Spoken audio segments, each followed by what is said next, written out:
Hello and welcome to the Saturday edition of The Box Seat. I'm Mark Warwood. Just the 7 races at Belmont on Saturday, starting at 12:18. Let's have a look at the likely conditions. We're expecting showers to ease in Perth on Saturday, a top temperature of 16 degrees Celsius. The track to be in the heavy range, a heavy 8, and the rail to be in the 3-metre position. Race number 1 will jump at 12:18. It is the Get the Tap Touch Maiden over 1,600 metres. The replay horse, we look at Polite Pass, finishing second at Northern. Frequenter, World Is Yours getting held up. Had to be patient. Now finds room on the cutaway. Down the outside, Polite Pass lets down with its run as well. At the 250, San Crispino. Polite Pass dashing straight past it though. World Is Yours getting home okay down on the inside, but Polite Pass led more than a length at the 100-metre mark from World Is Yours. Coming back, San Crispino. World Is Yours closing down the margin. World Is Yours. Tough way to start off the day. They're going to go with number 9, Polite Pass here. William Pike rode it in the replay race. That was at Northern, only beaten a neck in a maiden there. I think that form was on a soft track, so probably goes all right through the ground. Justin Warwick's horses normally improve. This horse has only had 6 starts. I think the fact that Pikey stays on board is enough to give me confidence that this is the horse to be on in the opener. Number 9 on top from number 7, San Crispino, has run well again since finishing behind Polite Pass in the replay race. Was 3rd in the replay race, then was 2nd behind Bristol Rose at Pinjarra in a maiden as well. Number 4, Let Me Pass, has led on both of his 2 competitive outings to date. Certainly will give you a sight up front for Lucy Warwick. And then number 6, Metallic Queen, gets the blinkers on for the first time and races from an inside gate with a claim for Andrew Castle. My top selection in race number 1, I'm going to go with number 9, Polite Pass, to beat 7, San Crispino, 4, Let Me Pass, and 6, Metallic Queen. Race number 2 at Belmont on Saturday will jump at 12:54. It's the Western Race Picks Handicap over 1,200 metres. The replay horse, going to look at One Short, being 1 short last start. Home straight, however. Grey Enigma's further back on the field with Astronomite. Greco led when they'd balanced up from 1 short. Abdicator down on the inside. It's the one coming through. Abdicator spears up on the rails at the 200. Goes to the front now from Greco. 1 short battling away. Don't Like Touch of Silver. Mrs. Brown's Boy battling on, but it's all Abdicator. Abdicator comes away under the vigour of Pike. It gives Pike a double. 1 short came up short in the replay race, but he was second to the subsequent winner, Abdicator, in that race 2 weeks ago. And even though his 1,200 metre results are just a 1 win and 2 minor placings from 5 starts, if you dig into the form, I think it's actually better than the raw data suggests. Certainly was very close to the Celt the last time he had a crack at 6 furlongs. That was Ascot in March. Finished second. There was almost a dead heat at the same weights at which they'll class on Saturday, and with that fitness edge he goes on top. From number 1, the Celt has trialled really well but has never carried more than 57.5 kilos. Gets 59.5 for Alan Kennedy and Anne King on Saturday, but certainly respect first up off the trial, and he won that trial beating Epic Grey. Number 8, Count Tomazov, isn't one of mine. I certainly don't really like him over 1,200 metres. He did win over the 6 furlongs last start, but he led what was a very slowly run race. I do think he's much better suited over the 5 furlongs. However, he does like wet ground, and he'll get that on Saturday.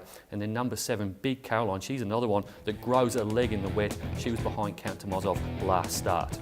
My top selection in race number 2, going to go with number 4, One Short, to beat 1, the Celt, 8, Count Tomazov, and 7, Big Caroline. Race number 3 at Belmont on Saturday will jump at 1:34. It's the Gate Bar and Bistro leading rider 2017-18 handicap over 1,600 metres. The leading rider, of course, William Pike, for the umpteenth season in a row. The replay horse, going to look at William Pike in action aboard Kelly's Gem. And then Take It Like a Man and upside down Bob, but Regal Honor is reeling, giving back as a great sight in front. Regal Honor down to the 250, a length and a half to Avidus. A similar margin, Mr. Pago. Here comes Juicing Carrots. Now the leader's being swamped with Persian Princess. The rake charging home. Prentice getting a run on the rail. Persian Princess stormed up, went to Juicing Carrots. Juicing Carrots, Kelly's Gem coming through late. It took a while for the run to appear for Kelly's Gem, but appear it did, and William Pike pushed her through. She beat Persian Princess by a short half head. That was at Belmont on the 18th of July. She has been transformed by the addition of blinkers here, and she goes on top. From number 2, Frio, who beat Kelly's Gem over 1,400 metres on a wet track not all that long ago. That was before the shades were applied to Kelly's Gem, however. Freo's in really good form, likes a wet track, he's the obvious danger. I think they're the main two here. Number 10, Burning Magic, is a serial non-winner, just a 1 win from 29 starts, but has placed on 13 other occasions barring that win, so you certainly got to have her in the numbers. I just couldn't possibly have her on top. And then number 1, Fair Scenario, drops in class and should get a good run in transit under Jordan Taylor, but does have the bar plates on the front hooves. On top selection in race number 3, going to go with number 4, Kelly's Gem, to beat 2 Freo, 10 Burning Magic and 1 Fair Scenario.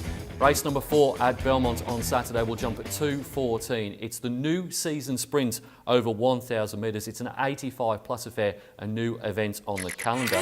The replay horse can look at Super Maxi, finishing second behind Ambiente. Rocket in the straight. Super Maxi's got the lead from Undisclosed on the outside. Over on the inside, Ambiente, then Snow Lord and Fabergino trying to come on. From Miami, incredible favourites, Gonatse. Super Maxi's got the lead, but Ambiente with big strides has raced up and shot past the leader, Super Maxi. Trying to run on his Snow Lord. Also Fabergino on the outside, but Ambiente has... Super Maxi is an appropriate name for this galloper. Absolutely loves the water. 2 wins from 6 starts on wet tracks and 3 minor placings as well. And if you go through the family tree, they are mudlarks as well. He's had 2 really good runs for Chris Gangemi since joining the stable from Team Hawkes over in New South Wales. And if you go through the New South Wales form as well, all of his decent runs were on wet tracks. Been freshened for this race, goes on top. From number 8, Yeah Daddy, is up in grade, but he was really eye-catching last start. Gets in on the limit weight here, big step up in grade. But really good run behind Undisclosed, beaten just a length and was flying home for Sean O'Donnell, who keeps the ride. Number 1, Caipirinha, contests her first non-black type event since early last preparation. She has trialled twice. She won the first and finished second in the last. Wasn't really taken with the trials too much, it has to be said. And I do think her pattern of racing is better suited to Ascot than Belmont, but do respect nonetheless. And then number 2, Mr Motown, has had 6 weeks off since flopping in the Bolton after winning the Bovine Stakes the start before that. On top selection in race number 4, going to go with number 6, Super Maxi, to beat 8 Yeah Daddy, 1 Caipirinha and 2 Mr Motown.